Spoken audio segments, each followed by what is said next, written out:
তোমার জন্য সাজা। এভরিওয়ান, তোমরা সবাই কেমন আছো? আই হোপ তোমরা সবাই খুব ভালো আছো। আর আমিও মোটামুটি ভালো আছি। মোটামুটি আগেই বলছি মোটামুটি। কদিন ধরে খুব ভিডিওটা শুরু করি, বেশি কথা আমি আর বলতে চাই না। আর আমার চোখ মুখ দেখে তোমরা বুঝতেই পারছো আমি একটু মানে প্রবলেমের মধ্যে আছি। যারা মানে দিনের পর দিন প্রতিটা মুহূর্তে বলতে যাচ্ছিলাম যে দিনের পর দিন মানসিক মানে চাপ সহ্য করে সব কিছু সহ্য করে চুপ থাকার যে মানে কতটা কষ্ট, সেটা যারা সহ্য করে একমাত্র তারাই জানে। অনেকেই আমাকে হোয়াটসঅ্যাপে লেখো যে কি হয়েছে বা কিছু। তো আমার মানে পার্সোনাল লাইফের কোনো কথা আমি সোশ্যাল মিডিয়াতে আপলোড করতে বা সোশ্যাল মিডিয়াতে শেয়ার করতে পছন্দ করি না। আর কোনোদিন মানে শেয়ার করিও নি, আর ইন ফিউচার বা প্রেজেন্ট আমি কোনোদিন করবও না। ব্যক্তিগত জীবন ব্যক্তিগত রাখতে বেশি পছন্দ করি। আমি চাই না যে আমার যেটা মানে দুঃখের কথা, এর কথা আদার্স কেউ জানুক। কিছু মানুষ নিজেকে এমন মানে লোকের সামনে ভালো দেখায় না, মাঝে মাঝে ইচ্ছা করে তাদের মুখোশটা টেনে ছিঁড়ে দিই। কারণ এমন আমি তো ভীষণ মানে ইমোশনাল একটা মেয়ে, মানে কেউ কিছু বললে আমি কেঁদে ফেলি। মুখ ফুটে রাখি, আমার চোখ ফুটে মানে চোখ ফুটে যায় আর কি। তো এমন নিজেদের মানে সবার সামনে নিজেদেরকে এমনভাবে প্রেজেন্ট করে যেন তারা ধোয়া তুলসী পাতা, তারা আমাকে খুব ভালোবাসে। তো আর কিছু বলতে চাই না, ব্লগটাই আমার বেকার বলা হয়ে যাবে। আজকে আমার দিদিভাইয়ের কাছে ব্রাইডাল শ্যুট আছে, তো দিদিভাই আজকে আমাকে সাজাবে। তো ভিডিওটা তোমরা কন্টিনিউ দেখতে থাকো। আই হোপ এই ভিডিওটা দেখতে তোমাদের অনেক পরিমাণে ভালো লাগবে। তো চলো নতুন একটা ভিডিও শুরু করি।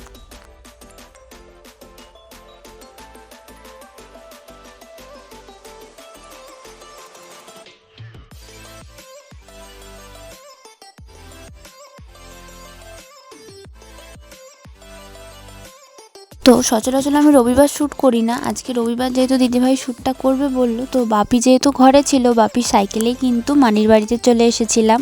তো যেহেতু শুধু মুদু আর অটোতে কেন উঠবো, তো সেই জন্য ভাবলাম যে মানির বাড়িতে চলে আসি। মানিদের বাড়িতে এসে আমি আর ব্লগ শ্যুট করিনি। তো এখন অনেকটাই বেজে গেছে, এখন 2:04 বাজে। দিদিভাই এখনও আমাকে সাজানো মানে সাজানো হয়নি এখনও, বকে যাচ্ছি ব্লগ কাট ছিলাম যে দিদিভাই এখনও আমাকে সাজায়নি। এই মাত্র বঞ্জি ঘুমালো, আমরা খেয়ে দিয়ে সবাই মাত্র দিদিভাই স্টুডিও মানে ওপরে এলাম। তো এখন হচ্ছে সাজবো। তো চলো এখন বাজে তো তোমাদের বলেই দিলাম কখন সাজবো। আর আজকে আমি দিদিভাইদের বাড়িতে থাকবো। তো যেহেতু কালকে আমার ডাক্তার দেখানো আছে, এখান দিয়ে আমি ডাক্তারটা দেখিয়ে নেবো, সেই কারণে এখান দিয়ে দেখিয়ে নেবো বলে আজকে আমি এখানে রয়ে গেলাম। তো যাই হোক, চলো ভিডিওটা তোমরা কন্টিনিউ দেখতে থাকো। নেও অনেকক্ষণ বকেছি।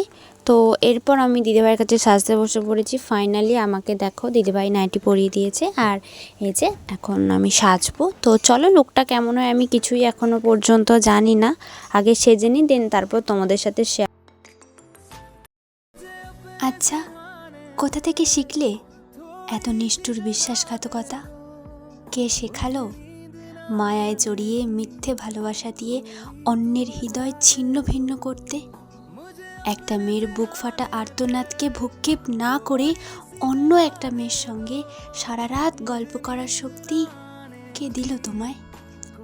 এত সত্যি আড়াল করলে, মিথ্যের পাহাড় গড়লে, সুসজ্জিত মুখোশ পরলে, ভগবানেও ভয় পেলে না? কোথা থেকে পেলে এই সাহস?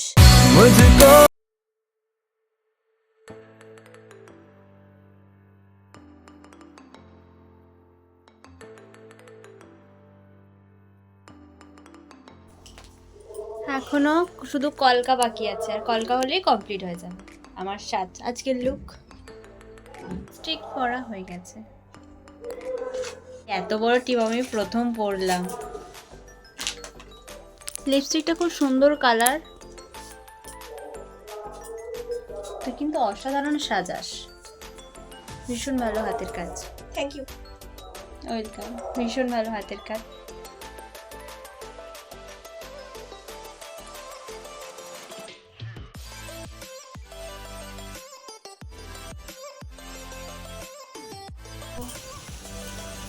আমার হচ্ছে শাড়ি পরা কমপ্লিট হয়ে গেছে।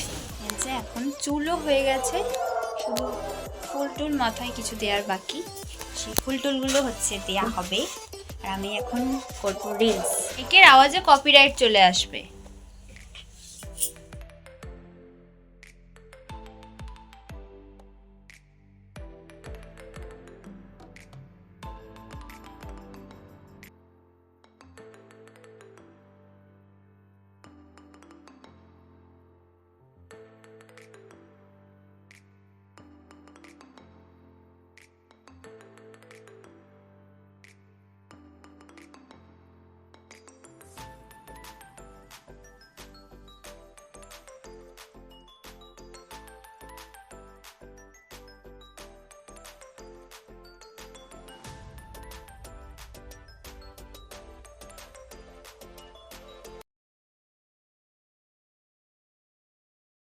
হচ্ছে আমার ফাইনাল লুক।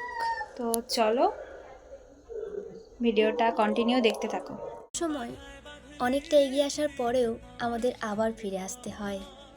যাওয়ার রাস্তাটা যত সুন্দর হয়, ফেরার রাস্তাটা ততটাই কঠিন। তো এর ওপর আমি কিছু লাইন লিখেছিলাম যে, গন্তব্যের ঠিকানা তোমার হাতে ছিল, আমি তো শুধু ভরসা করে তোমার পাশে হাঁটছিলাম।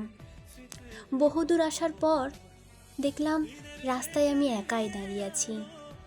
আমার আশেপাশে এমনকি বহুদূর পর্যন্ত তোমার দেখা পাওয়া যাচ্ছে না।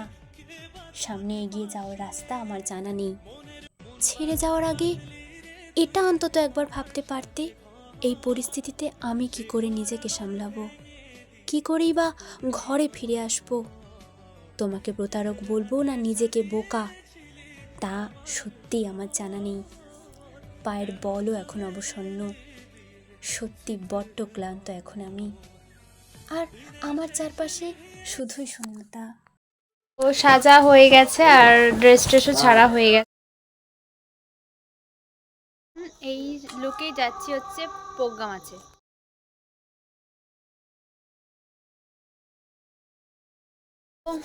অনুষ্ঠান থেকে বাড়ি চলে এসেছি। ভিডিওটা এখানেই শেষ করছি। কেমন লাগলো অবশ্যই কমেন্ট করে জানাবে। কি ভিডিও দেখতে চাও এই ভিডিওর কমেন্টে কমেন্ট করবে, আমি সেরকম ভিডিও আনার চেষ্টা করব। তো আজকের মতো টাটা, দেখা হচ্ছে নেক্সট ব্লগে। আজকের লুকটা তোমাদের কীরকম লাগলো তোমরা অবশ্যই কমেন্ট করে জানাবে। আমি সেরকম ভিডিও, দাঁড়াও শোনো, আমি সেরকম ভিডিও আনার চেষ্টা করব। তো চলো টাটা।